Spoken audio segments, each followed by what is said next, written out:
ഇനി അടുത്ത് നമ്മൾ നോക്കാൻ പോകുന്നത് സിസ്റ്റംസ് ബയോളജീസ് ഡേറ്റ ഇൻറ്റഗ്രേഷൻ ആണ്. സോ നമുക്കറിയാം, ഒരു ബയോളജിക്കൽ സിസ്റ്റത്തിനകത്ത് നിന്ന് നമുക്ക് കിട്ടുന്ന ഇൻഫർമേഷൻ അത് എക്സ്പെരിമെൻറ്റ്സ് യൂസ് ചെയ്തിട്ട് അല്ലെങ്കിൽ റിസർച്ച് യൂസ് ചെയ്തിട്ട് അല്ലെങ്കിൽ പല ടെക്നിക്സ് യൂസ് ചെയ്തിട്ട് നമുക്ക് കിട്ടുന്ന ഒരു സംഭവമാണ്. അത് പല വർഷങ്ങളായിട്ട് നമുക്ക് കിട്ടുന്ന ഒരു ഇൻഫർമേഷനാണ്, അല്ലാന്നുണ്ടെങ്കിൽ നമുക്ക് അറ്റ് എ ടൈമിൽ കിട്ടുന്നതല്ല. എഗെയിൻ നമ്മളിപ്പം ഒരു പർട്ടിക്കുലർ മോളിക്യൂളിൽ പലരും ടെസ്റ്റിങ് ചെയ്തിട്ടുണ്ടാവും, പലരും മോഡൽസ് ഉണ്ടാക്കിയിട്ടുണ്ടാവും. സോ ദിസ് ഇൻഫർമേഷൻ ഇതെല്ലാം പല സെക്ഷൻസ് ആയിട്ട് കിടക്കുകയാണ് ചെയ്യുന്നത്. സോ ഇപ്പം നമുക്ക് എന്താണ് പ്രോട്ടിയോമിക്സ് ടെക്നോളജി നമ്മൾ യൂസ് ചെയ്ത് നമ്മളിപ്പം ട്രാൻസ്ലേഷൻസ് ഐഡൻറ്റിഫൈ ചെയ്തു എന്ന് വിചാരിക്കുക. നമ്മളിപ്പം DNA നമ്മൾ സീക്വൻസസ് അനലൈസ് ചെയ്തപ്പോൾ ഇന്ന സീക്വൻസ് ഇന്ന ഡിസീസിലോട്ടാണ് എന്നുള്ളതൊക്കെ നമുക്കിങ്ങനെ പല ഇൻഫർമേഷൻസ് പല ഏരിയാസിലായിട്ട് കിടക്കുകയെന്ന് വിചാരിക്കുക. സോ ആ ഒരു പല ഇൻഫർമേഷൻസിനെ നമ്മൾ ഇൻറ്റഗ്രേറ്റ് ചെയ്യാനായിട്ടാണ് നമ്മൾ ഡേറ്റ ഇൻറ്റഗ്രേഷൻ എന്നുള്ള ഒരു ടെക്നോളജി അല്ലെങ്കിൽ ആ ഒരു പ്രോസസ്സ് നമുക്കിവിടെ ഇതിനാണ് ആവശ്യം. എന്തുകൊണ്ടാണ്? നമുക്ക് പല ഇൻഫർമേഷൻസ് പല സെക്ഷനിൽ കിടപ്പുണ്ട്, അതിനെ കോറിലേറ്റ് ചെയ്ത് നമ്മളുടെ രീതിക്കനുസരിച്ച് അതിനെ യൂസ് ചെയ്യാനായിട്ടാണ് ഡേറ്റ ഇൻറ്റഗ്രേഷൻ. ഇനി ഡേറ്റ ഇൻറ്റഗ്രേഷൻ എന്ന് പറയുമ്പോഴത്തേക്കും നമ്മളുടെ ബയോളജിക്കൽ സിസ്റ്റത്തിൻ്റെ ബിഹേവിയറിനെ അനലൈസ് ചെയ്യാനോ അല്ലെങ്കിൽ ഒരു മാത്തമാറ്റിക്കൽ മോഡലിനെ സബ്സ്റ്റിറ്റ്യൂട്ട് ചെയ്യാനോ ഒന്നുമല്ല. നമുക്കൊരു എക്സ്പെരിമെൻറ്റ് കണ്ടക്ട് ചെയ്യുമ്പോഴത്തേനുമുള്ള പല പേഴ്സ്പെക്റ്റീവ്സ് അല്ലെങ്കിൽ പല ഒബ്സർവേഷൻസ് ഒക്കെ മനസ്സിലാക്കാനായിട്ടാണ്. സോ ബേസിക്കലി ഡേറ്റ, നമ്മളുടെ കയ്യിലുള്ള ഡേറ്റയുടെ ക്വാളിറ്റി ബെറ്റർ ആക്കാനായിട്ടാണ് നമ്മൾ ഡേറ്റ ഇൻറ്റഗ്രേഷൻ യൂസ് ചെയ്യുന്നത്. സോ നമുക്ക് ബയോളജിക്കൽ സിസ്റ്റത്തിൻ്റെ ഓരോ കോമ്പണൻസിനെയും ഐഡൻറ്റിഫൈ ചെയ്യണം, അവരുടെ ക്യാരക്ടറിസ്റ്റിക്സ് മനസ്സിലാക്കാനും ഒക്കെ ആയിട്ടാണ്. ഒരു ലോവസ്റ്റ് ലെവൽ കോംപ്ലക്സിറ്റി, നമ്മളൊരു ഡേറ്റ ഇൻറ്റഗ്രേഷൻ ചെയ്യുമ്പോൾ ഒരു lowest level two highest level വരെ നമ്മൾ കോംപ്ലക്സിറ്റീസ് സാറ്റിസ്ഫൈ ചെയ്യണം. അതിലെ ലോവസ്റ്റ് ലെവലിൻ്റെ സ്കീം നമ്മൾ പറയുകയാണെന്നുണ്ടെങ്കിൽ data storage, representation and transfer ആയിരിക്കും നമ്മൾ ഉദ്ദേശിക്കുന്നത്. ഒരു നെക്സ്റ്റ് ലെവലിലോട്ട് നമ്മൾ കോംപ്ലക്സിറ്റീസ് നോക്കുകയാണെന്നുണ്ടെങ്കിൽ ക്വറി ബേസ്ഡ് ഇൻഫർമേഷൻ റിട്രീവൽ ആണ് അടുത്ത ലെവലിൽ നമുക്ക് കാണാനായിട്ട് സാധിക്കുന്നത്. സോ ഇവിടെ എന്താണ് നമ്മൾ ചെയ്യുന്നത്?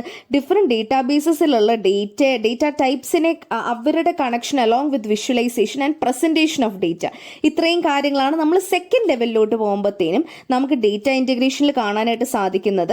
അതിൻ്റെ ഒരു എക്സാമ്പിൾ നമുക്ക് SRS എന്ന് പറയാനായിട്ട് സാധിക്കും. സോ അവിടെ നമുക്കൊരു ഇൻ്റർഫേസ് കിട്ടുവാണ്. SRS എന്ന് പറയുമ്പോഴത്തേനും ഒരു യൂസർ ഇൻ്റർഫേസ് പ്രൊവൈഡ് ചെയ്യാണ് വിത്ത് ഹൺഡ്രഡ്സ് ഓഫ് ബയോളജിക്കൽ ഡേറ്റ. ഒരു ഡേറ്റേനെ നമ്മൾ എങ്ങനെയാണ് ബാക്കിയുള്ള ഇൻഫർമേഷനുമായിട്ട് കമ്പൈൻ ചെയ്യുന്നത്, പല ഡൈവേഴ്സ് ഡേറ്റാ സെറ്റ്സുമായിട്ട് എങ്ങനെയാണ് കമ്പൈൻ ചെയ്ത് നമ്മളുടെ നാച്ചുറൽ പ്രോസസ്സസിനെ എക്സ്പ്ലെയിൻ ചെയ്യുന്നത് എന്നുള്ളതാണ് ഡേറ്റ കോറിലേഷൻ കൊണ്ട് നമ്മൾ ഉദ്ദേശിക്കുന്നത്. സോ അവിടെ നമ്മൾ ബേസിക്കലി എന്താണ് ചെയ്യുന്നത്? ഡേറ്റയുടെ എക്സ്പ്ലനേഷനും അനാലിസിസും ഒക്കെ ചെയ്യുന്നു along with another set of data. ഇപ്പം ഞാൻ ഒരു DNA സീക്വൻസ് എനിക്ക് റീഡ് ചെയ്യാനായിട്ട്, അല്ലെങ്കിൽ എനിക്കിപ്പോൾ ഏതൊരു ഡിസീസ് കണ്ടുപിടിക്കാനായിട്ട് എനിക്കൊരു DNA സീക്വൻസ് വേണം, എനിക്ക് പ്രോട്ടീൻ സീക്വൻസ് വേണം. ഓക്കെ, സോ ഇവരുടെ രണ്ടെണ്ണത്തിൻ്റെ ഒരു കോമ്പിനേഷനാണ് അവസാനം ഫൈനൽ യൂസറിന് കിട്ടുന്നത്. സോ ഇതിനെ നമ്മൾ കോറിലേഷൻ എന്ന് നമ്മൾ വിശേഷിപ്പിക്കും.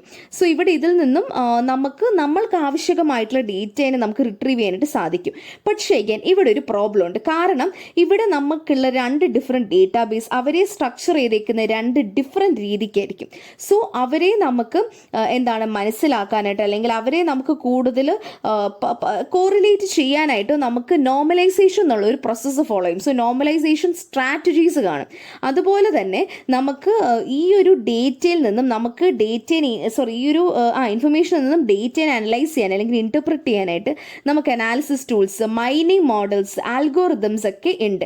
സോ ഇതിൽ നിന്നും നമുക്ക് റിപ്പോസിറ്ററിയിൽ നിന്നും ഒരു പാറ്റേൺസിനെ നമുക്ക് റെക്കഗ്നൈസ് ചെയ്ത് മാത്തമാറ്റിക്കൽ ടെക്നിക്സ് ഒക്കെ യൂസ് ചെയ്തിട്ട് നമുക്ക് നമ്മളുടെ ഡേറ്റയെ റിട്രീവ് ചെയ്യാനായിട്ട് പറ്റും. ആൻഡ് ഡിസീസ് റിലവൻ്റ് ആയിട്ടുള്ള കണ്ടുപിടുത്തങ്ങൾ കാണും. അല്ല എന്നുണ്ടെങ്കിൽ നമുക്ക് ഇപ്പം ഒരു ജനറ്റിക് ബിഹേവിയർ മനസ്സിലാക്കാനായിട്ടായിരിക്കും, അല്ലെങ്കിൽ ഒരു ജീൻ്റെ മ്യൂട്ടേഷൻ സംഭവിച്ചേക്കുന്നതിനനുസരിച്ചായിരിക്കും, എവല്യൂഷണറി പാറ്റേൺസ് ആയിരിക്കും. അപ്പം നമുക്ക് പല ഡേറ്റാബേസസ് കോറിലേറ്റ് ചെയ്യാനായിട്ടുണ്ടെന്നുണ്ടെങ്കിൽ നമുക്കതിൽ നിന്ന് ബെറ്റർ ആയിട്ടുള്ള കൺക്ലൂഷൻസ് കണ്ടുപിടിക്കാനായിട്ട് സാധിക്കും, കുറച്ചുകൂടി ഈസി ആയിട്ട് അണ്ടർസ്റ്റാൻഡ് ചെയ്യാനായിട്ട് സാധിക്കും. Highest level of data integration എന്ന് പറയുന്നത് മാപ്പിംഗ് ആണ്. എന്തിൻ്റെ മാപ്പിംഗ്? എക്സ്പെരിമെൻ്റൽ ഡേറ്റയുടെ മാപ്പിംഗ്. അത് നെറ്റ്വർക്ക് പരുവത്തിലായിരിക്കും നമുക്ക് കൂടുതൽ. ഇപ്പം ഞാൻ രണ്ട് ഡേറ്റാബേസസിൻ്റെ കോറിലേഷനാണ് പറഞ്ഞത്. അതൊരു ഹയർ സ്കെയിൽ ചെയ്യുമ്പോൾ നമുക്കതൊരു നെറ്റ്വർക്കായിട്ട് കിട്ടും. ആ ഒരു നെറ്റ്വർക്കിനെ മോഡൽ ചെയ്യാനും ആ ഒരു നെറ്റ്വർക്കിൻ്റെ ഓരോ നോട്ട്സ് തമ്മിലുള്ള ഇൻട്രാക്ഷൻസിനെ മോഡൽ ചെയ്യാനായിട്ടും ഒക്കെയാണ് നമ്മളുടെ ഡേറ്റ ഇൻറ്റഗ്രേഷൻ്റെ ഏറ്റവും ഹയസ്റ്റ് ലെവൽ എന്ന് പറയുന്നത്. സോ അതിന് നമുക്ക് DNA ഇൻട്രാക്ഷൻസ്, DNA അറേസ് ഒക്കെ യൂസ് ചെയ്ത് നമുക്ക് ഒരു കൺക്ലൂഷൻസ് എത്താനായിട്ട് സാധിക്കും. സോ എന്താണ് സ്മോളസ്റ്റ് മോളിക്യൂൾസ് വെച്ച് നമുക്കിതിനെ അനലൈസ് ചെയ്ത് അതിനനുസരിച്ച് ഇപ്പോൾ നമ്മളുടെ ഏതാണ് പ്രോബ്ലം അതിനനുസരിച്ചുള്ള സൊല്യൂഷൻ എന്നുള്ള രീതിയിൽ നമുക്ക് അണ്ടർസ്റ്റാൻഡ് ചെയ്യാനായിട്ട് സാധിക്കും. So from that what we'll understand we'll get some kind of qualitative models. നമ്മളുടെ സ്ട്രാറ്റജീസ് യൂസ് ചെയ്ത് നമുക്ക് പല ക്വാളിറ്റേറ്റീവ് മോഡൽസ് നമുക്ക് കിട്ടാനായിട്ട് സാധിക്കും. സോ ഡേറ്റ ഇൻ്റഗ്രേഷൻ്റെ പല ലെവൽസ് ഓഫ് കോംപ്ലക്സിറ്റി നമ്മൾക്ക് അറ്റൈൻ ചെയ്യുമ്പോഴത്തേനും നമ്മളിപ്പം ഒരു ഡേറ്റ ഇൻ്റഗ്രേഷൻ സിസ്റ്റംസ് ബയോളജിയിൽ പ്ലാൻ ചെയ്യുമ്പോഴത്തേനും ഏറ്റവും ലോവസ്റ്റ് ലെവൽ കൊണ്ട് അത് അച്ചീവ് ചെയ്താൽ മാത്രമേ നമുക്കൊരു ഹയർ ലെവലിലോട്ട് കൊണ്ടുപോകുമ്പോഴത്തേനും ആ ഒരു കറക്റ്റ്നെസ് എൻഷുർ ചെയ്യാനായിട്ട് പറ്റത്തുള്ളൂ.